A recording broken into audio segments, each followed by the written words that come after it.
Sa mundo ang ating ginagalaw ay may madilim na sulok, ngunit sa bawat sulok ng ating ginagalaw ay magsisilbing ilaw. Oo, ilaw.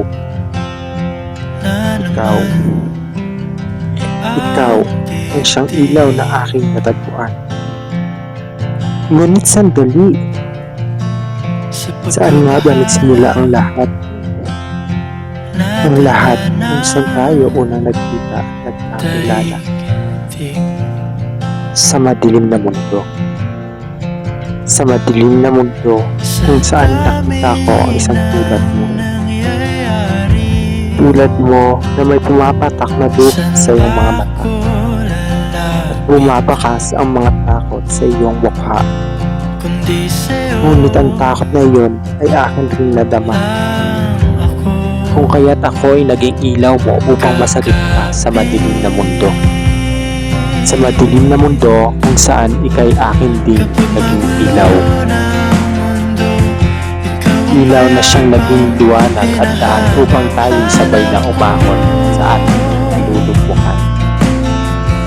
At sa paglipas ng oras at araw, ako ay naging sandalan natin ng isa't isa.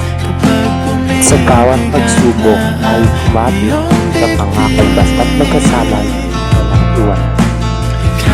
Ngunit sa wari nananay na ang tadhana na tayo ngayon. Paglayuin na siyang naging dahilan na pagdilumuli ang aking mundo. Mundo. Ikaw, ang aking mundo na siyang naging aking ilaw upang muling mabuhay ang aking pag-asa. Ngunit sa bawat sandali, tila'y napupundi na yata ang iyong ilaw.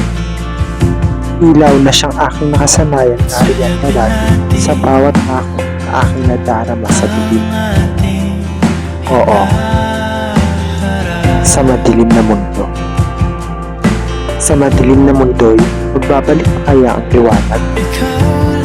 Ang liwanag mo na siyang magiging daan mo sa pagsagip sa akin. Teka, ako nga ba'y iyong sasagipin gaya ng pagsagip ko sa'yo? O ako ba'y ibinaon na lamang sa limot? Magbalik ka. Magbabalik ka pa kaya? Naway magbalik ka sapagkat ikaw lamang ang pahingang hinahanap-hanap ko. Pahingang hinahanap ko kung kaya't dalangin kay Batana kayo magbalik. Kahit sa huling pagkakataon, ikaw ay aking makasamang